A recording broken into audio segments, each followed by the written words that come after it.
Hello everybody, welcome back to the channel. This is my Manchester United versus Arsenal preview. Big match this weekend, a real rivalry back in the day. This was the big headline match every time. Intense fights. We have Keane v Vieira, Sir Alex Ferguson v Wenger, Battle of the Titans, two of the greatest managers of all time.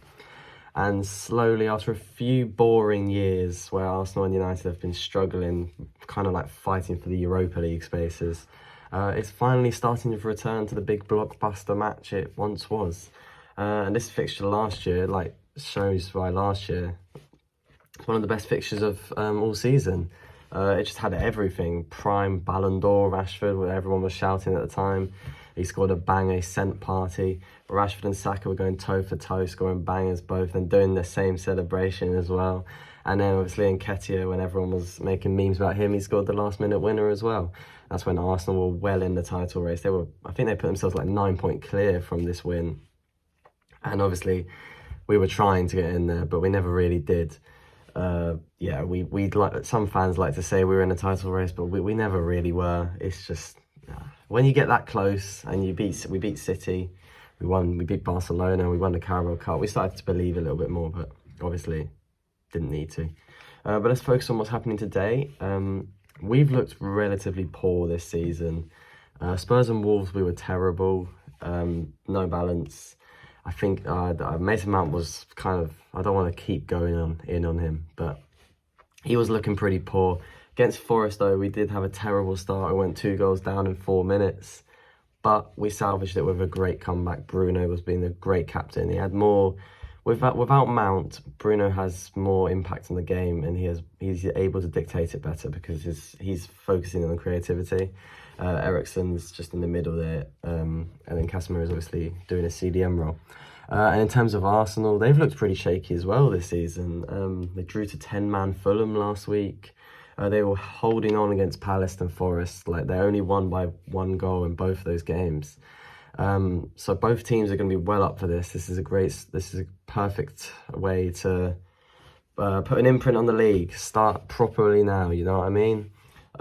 With a big win against one of your rivals, what's better to kick it off than that? United are without Mount, Shaw, Varane, Malacia, Kobe Mainu and Ahmad. Considering we're only 3 games in, and we've already got a massive injury list. It's not a good look, to be honest, but I don't want to go into a club rant again like I did last week. And then Arsenal are without Partey and obviously Timber. He's out for the year, I think. So both have got noticeable injuries. We've basically got no left back. So, I mean, I know we just brought Reguilon in, but I don't know if he's going to throw him in the deep end against Saka straight away. I feel like it would be a bit harsh to throw Reguilon straight, like defending Saka with no match fitness at all. And then Arsenal, obviously Partey, I wanted them to put him back well, I didn't want them to, but they needed to put him back in the midfield to play better, but obviously he can't now. So I think Havertz is going to have to continue to play. United haven't won this fixture since 2017, and that was when De Gea produced that masterclass with 14 saves. I think we've lost or drawn every single year since then. So this is going to be a big ask for United to come away with a win here, especially with our away form. It's terrible. Last year we didn't beat any of the top 10 away from home, and we've already started off this season with a 2-0 loss to Spurs, where we were shocking as well. Finishing was dreadful, and in the second half we just got dominated. So we need to fix this away record. Otherwise, if we wish to have a great season, even better than last year, away record must be fixed. And doing it now against Arsenal, who are looking a bit shaky, is a perfect way to do it. End this away stupidness. We can play away from home. If we can play as well as we do at home, we can do it away from home as well. I know there's a difference in fans, but at the end of the day, we can still play our game, but we clearly don't. And I said in my predictions video, for Arsenal to do better, they need to remove Partey from right backs. It's not working. Put Ben White back there. Bring Gabriel back in, so then they've got a back 4 of Ben White, Gabriel, Saliba, and whoever they play left back. I don't know who it is right now. And then put Partey instead of Havertz in the midfield and have Partey, Rice and Odegaard. But Partey's injured, so I think Havertz is going to have to play, fortunately for us, because he's been dreadful so far. But yeah, So I'm going to go for my predicted lineup. I've got a few iffy ones here, so I'm going to talk about them. I've got, obviously, Onana's going to go in goal. There's no doubt about that. We have just signed that backup keeper. I don't know how to say his name, Bayundir or something like that. He'll come in when needed. Cup games as well, solid. He's got the #1 as well, so obviously we've seen big things in him. Right back, no debate, it'll be Wan-Bissaka. Been amazing this season. One of our best players already this season, so yeah, it's good to see his rise back to the top after he has spent so long just struggling. And then we've got Lindelof, right centre-back. Yeah, because Varane's injured, so Lindelof is going to have to come in. I don't want Maguire coming in, so it'll be Lindelof. Then Martinez, obviously, yeah, he's going to play. And then the left-back is the interesting one. So as I've already said, we bought in Reguilon, but I don't think he's going to throw him the deep end against defending Saka today. I think he's going to stick with Dalot at left-back for now, and then Reguilon will come in next week or after international break or whatever. We've just signed him. I feel like it would be incredibly harsh to go, yeah, you know what, you're going straight against Saka. I know he's a Spurs player. It might pump him up a little bit, but it's just, I think it's too much to ask and it's difficult. So I'll put Dalot there, but I wouldn't mind to see Reguilon get some game time. Then CDM, Casemiro, 100% stays in there. I don't care. Keep doubting on him. He'll continue to prove you wrong. He's staying there. Now, the next midfield one is difficult. I think we need to play McTominay because I think Eriksen's too slow for this kind of match. I'm not saying McTominay's fast, but he's more of a defensive player, so we'll have more cover at the back, whereas Eriksen's more of a creative player, but not very fast, if you know what I mean. So I want McTominay to play, but I've got a feeling he's going to stick with Eriksen like he did last week. And you never know, it could prove to work, but for my predicted lineup, I've got Eriksen, but for my lineup, I want McTominay to play. And then a little bit ahead of him, obviously, Bruno will play, the captain. Amazing performance last week, a real captain's performance. Showing what a captain is, showing what a player he is. Doubted all the time, probably the most hated in the league. And yeah, he doesn't need this hate. He's such a good player. Then at right wing, I want Sancho to play, but he's going to play Anthony. I know Ten Hag will play Anthony. Anthony did look better against Forest. I feel like he's grown better like in the past few months. He's definitely getting better. Every single time I went to watch United last year, he was amazing. I loved watching him play. I feel like him running down the wing. I know his shots were exciting even though they weren't going in. He's always going for that top left corner.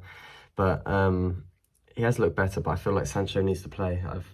I don't know why Sancho hasn't started a game yet this season. He's looked good when he's come off the bench. He looked great in pre-season as well. We tested out Sancho at the false 9 against Arsenal in that pre-season game. So Sancho realistically could be playing. Then on the left, Rashford stick on the left. See, when you put him on the left, we saw last week, he's involved with every goal. When he's up front, he doesn't know what he's doing. He's not a striker. Never has been. So stick him at left wing. Then the striker, that's the difficult one because we've been told that Højlund's fit. I don't think he'll throw him straight in. I reckon Martial will start and then Højlund will come in when there's about 40 minutes to go if Martial's been a bit lazy or he's a bit tired or something like that. Or Martial might get injured, you never know. We're going to stick with Martial. And then I'm going to do a little combined 11 between Arsenal and Man United. Make of that what you will. We'll see. I don't know whether it'll be controversial. But in goal, it's between Onana and Aaron Ramsdale. I am not a fan of Aaron Ramsdale. This is definitely biased. I don't know. You could say this is biased. I've just never rated Ramsdale. I think he's a good shot stopper. He's exactly what De Gea was. He makes amazing saves. He's capable of the unbelievable save. But he's not very good at kicking. I feel like when under pressure, he struggles a bit. So I'm going to go for Onana in goal over Ramsdale. Then right back, Ben White v Wan-Bissaka. Now this is a difficult one because Wan-Bissaka's looked great recently. But I'm going to probably put Ben White in there because he was probably one of the best right backs in the league last season. So Onana, then Ben White. Then the two centre-backs, it'll be, as Varane's injured, I'll go Martinez and Saliba. Saliba's one of the best centre-backs on the planet. He's so good, such a good player. I don't know why they kept sending him out on loan before. I said before last season, bring Saliba in and your defence is going to look a lot better. And that's what he's done. He's shored their defence up. He looks such a good centre-back. And then Martinez, little warrior. I know some people think he's a bit too ruthless, too much of a butcher, as they like to call him. But nah, he's a good centre-back. Nothing wrong with him at the back. And yeah, then left-back. Because we don't really have a left-back fit right now, I'll put Zinchenko in there. Although I don't think Zinchenko's a left-back. I think he's better in the midfield, Zinchenko. I prefer seeing him in the midfield rather at left back. I think if Luke Shaw's, obviously, if he was fit, he would be 100% in here, because Luke Shaw's all round. I think he's one of the best left backs in the league, world. He has everything apart from he switches off at times, and that's it. Then the midfield, this is where it gets interesting. I'm going to go Casemiro at CDM, Rice a little bit further forward, and then I'm going to go Bruno. I think Bruno's better than Odegaard. Yeah, I think Bruno offers more. He's the most creative player in the league, but Arsenal fans would love to disagree. Stats don't lie. He creates the most chances. He creates so much. He's the best creative player statistically in the league. It's just that our strikers are so poor and don't finish any of the chances. Rice, what a player, honestly. What he did for West Ham, what a player. And then Casemiro, 5 Champions Leagues, one of the best CDMs of all time. So that's my midfield three. And on the right, it's obviously Saka any day of the week. I can back up Antony as much as I want. I'm not stupid. I know Saka's the better player. Saka off the right, Rashford off the left, and striker. Now this is the interesting one because no one really has a fit striker. So it's between Martial and Nketiah. I'm going Martial. I don't care. Nketiah, not a fan. Martial, better player, better all round. Oh, it's just he's always injured. But yeah. So in terms of prediction, I think depending on the Arsenal lineup, I reckon it will either be 2-1 Arsenal or 2-2 draw. I don't see us winning, unfortunately, but I want to be proved wrong. I want to win today. We need to win today. Cement this. We need to get this top 4 race, title race. We need to push on, get 3 wins out of 4. Perfect. But yeah, that's the video, guys. That's my little preview for this match. Thank you very much for watching, and make sure you tune in for the next few videos. Thank you very much.